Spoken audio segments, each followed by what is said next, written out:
ఎక్కడైతే ఏ part of the body problem ఉంది అట్లాంటి కొన్ని లిమిటేషన్స్ మీరు చెప్పినట్టు, whether it is kidney it is solvable, gall బ్లాడర్లో అయితే వెరీ వెరీ రేర్. సో అట్లాంటి లిమిటేషన్స్ తప్పితే homeo can cure permanently. 100% it can cure అండి.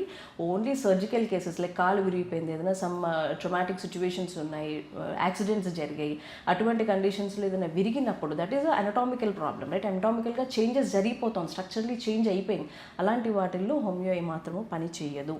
Only thing we can manage, బ్లీడింగ్ని కంట్రోల్ చేయొచ్చు. ఆ టైంలో ఎక్సెస్ బ్లీడింగ్ అవుతుంది అనుకోండి, దానికి హోమియోలో మెడిసిన్స్ ఉంటాయి. స్పోర్ట్స్ మెడిసిన్ అని అంటాం. స్పోర్ట్స్ మెడిసిన్లో ఏంటంటే there are wonderful medicines in homeopathy.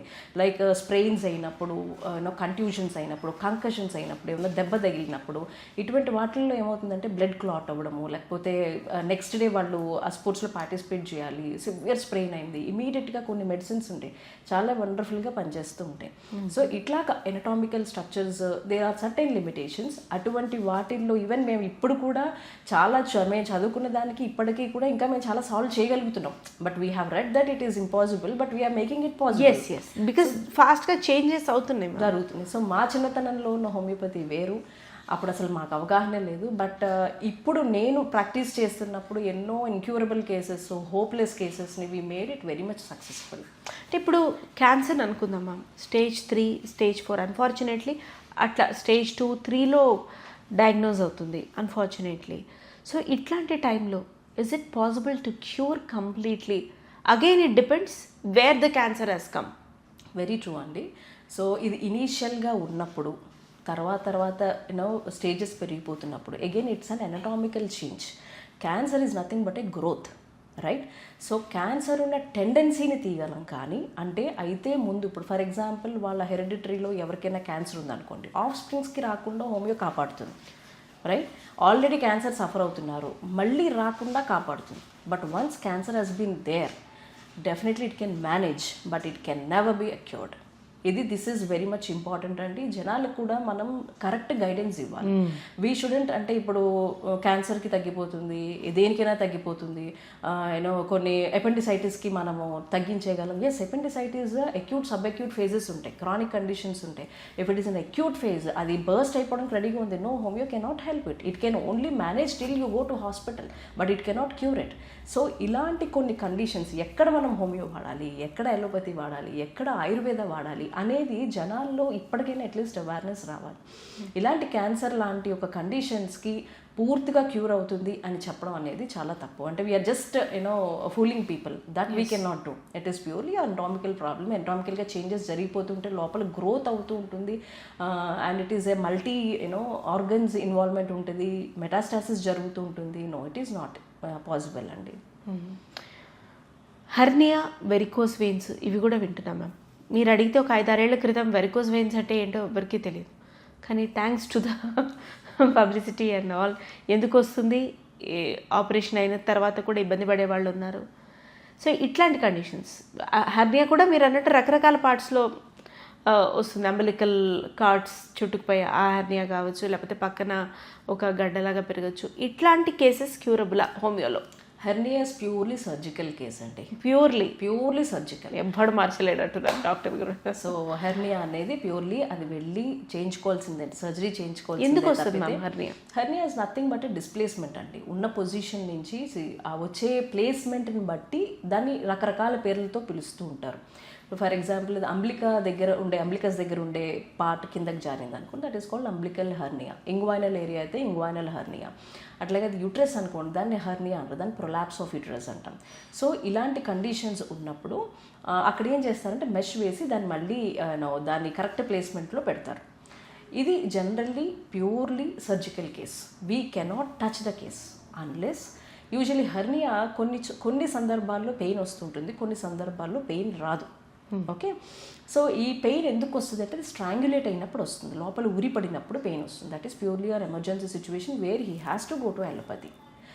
ఇప్పుడు హోమియోలో ఎప్పుడు వాడచ్చు అంటే ఆ టెండెన్సీకి బాడీని తీసేస్తుంది, ఆ టైంలో మనం హోమియో వాడచ్చు. అంటే ఒకసారి ఒక పార్ట్లో హెర్నియా వచ్చింది అనుకోండి, సో దానికి మనం హోమియో ఇస్తే మళ్ళీ వేరే ఇతర body, because he has a tendency, right? He or she has a tendency. ఆ టెండెన్సీని తీసేసే కెపాసిటీ హోమియోలో ఉంటుంది.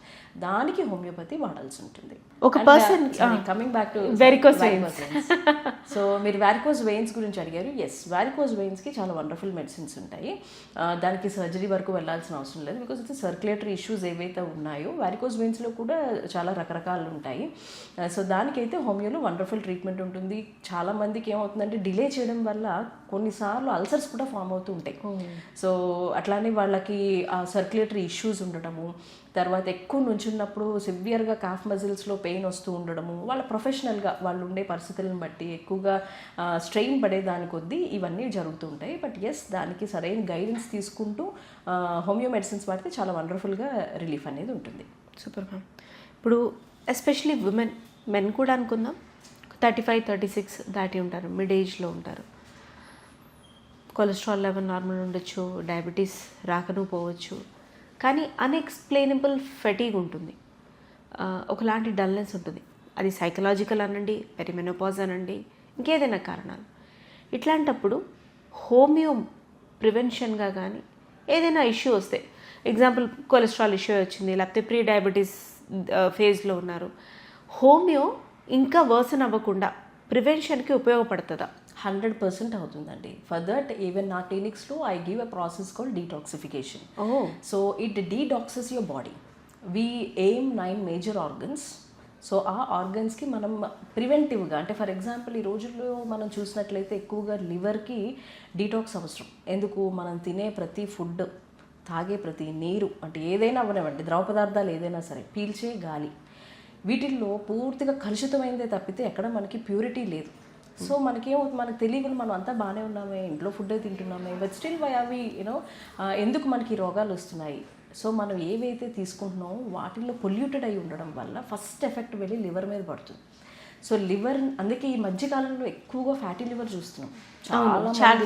ఫ్యాటీ లివర్ గ్రేడ్ 1, గ్రేడ్ 2 ఇలా చూస్తూ ఉంటున్నాం. అలాగే ఇన్ఫ్లమేషన్స్ చూస్తున్నాం, అలానే లివర్ వాపు చూస్తున్నాం. సో అలానే గాల్ బ్లాడర్లో స్టోన్స్ చూస్తున్నాం. So liver should always be cleansified once in a while, at least once in an year. దాన్ని డీటాక్స్ చేయడం వల్ల ఏమవుతుందంటే లివర్ మళ్ళీ క్లెన్సిఫై రిఫ్రెష్ అవుతూ ఉంటుంది. అట్లాగే అలా ఒక్కొక్క ఆర్గన్ని తీసుకుని దీన్ని డీటాక్స్ చేస్తాం. ఇది ప్రివెన్షన్ పార్ట్లో మీరు అడిగిన దాంట్లో డీటాక్సిఫికేషన్ ప్రాసెస్ ఒక పద్ధతి. రెండోది మీరు అడిగిన దాంట్లో స్ట్రెస్ రిలేటెడ్ ఫెటీగ్. సో దాని గురించి మనం వచ్చినట్లయితే ఈ రోజుల్లో స్ట్రెస్ లేని వ్యక్తి అసలు ఎవరూ లేరనే చెప్పాలి. పిల్లల దగ్గర నుంచి మొదలు పెట్టుకుని ముసలి వాళ్ళ వరకు కూడా ప్రతి ఒక్కళ్ళలో ఏదో ఒక రిలేటెడ్ స్ట్రెస్, బాధ, ప్రతి సొల్యూషన్కి ప్రాబ్లం వెతుక్కుంటాం. సో ఆ స్ట్రెస్ లెవెల్స్ ఎక్కువ అయిపోవడం ఎస్పెషల్లీ ఒక మోడరేట్ ఏజ్ వాళ్ళలో ఎక్కువ చూస్తున్నాం. లైక్ చూడండి, software employees or even doctors or మీరు వేరే ఏ ఇతర ఐటీ కంపెనీస్లో చేసేవాళ్ళు కానీ, నాన్ ఐటీ సెక్టార్ కానీ, ఇండస్ట్రీలో చేసేవాళ్ళు కానీ, ఈ ప్రతి ఒక్కళ్ళకి ఒక టార్గెట్ ఉంటుంది. So they are running towards a target. ఆ టార్గెట్ రీచ్ అయ్యే పద్ధతిలో ఆ ప్రాసెస్లో ఏమవుతుంది అంటే వాళ్ళకి తెలియకుండానే వాళ్ళు స్ట్రెస్లో పడుతున్నారు. సో ఉదాహరణకి ఇప్పుడు సాఫ్ట్వేర్ ఎంప్లాయీస్నే తీసుకుందాం. వాళ్ళు మార్నింగ్ వెళ్తే వాళ్ళు నైట్ వరకు కూడా వాళ్ళ సిస్టమ్ మీద కూర్చున్నది, వాళ్ళు అట్లీస్ట్ లేచే పరిస్థితిలో కూడా వాళ్ళు ఉండరు. అవును. అండ్ మోర్ ఓవర్ ఇక్కడ కన్సిస్టెన్సీ లోపిస్తుంది.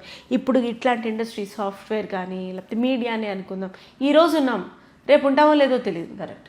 సో అందరికీ ఏమైందంటే బాగా ఆ పని ఒత్తిడిలో వాళ్ళకి తెలియకుండా ఫిజికల్గా, మెంటల్గా స్ట్రెస్కి గురవుతున్నారు. సో ఈ స్ట్రెస్కి, అంటే మార్నింగ్ వెళ్ళిన ఒక ఉద్యోగస్తుడు, అది ఏ సెక్టర్ అయినా అవ్వండి, బ్యాంకింగ్ అవ్వండి, టీచింగ్ అవ్వనివ్వండి, లేకపోతే సాఫ్ట్వేర్ అవ్వనివ్వండి, సో ఈవినింగ్ అయ్యేసరికి ఎగ్జాస్ట్ అయిపోతున్నారు. సో వాళ్ళు అంటే నార్మల్ ఫిజికల్గా ఫెటీగ్ అవ్వడంతో పాటు సైకలాజికల్గా మెంటల్లీ ఏమవుతుందంటే బ్రెయిన్ ఫ్యాగ్కి గురవుతున్నారు. Brain fag. సో వాళ్ళకి ఏమవుతుందంటే ఒక పెద్ద క్లౌడ్ తీసుకొచ్చి నెత్తి మీద పెడితే ఎలా ఉంటుందో అలాంటి పరిస్థితికి గురవుతున్నారు.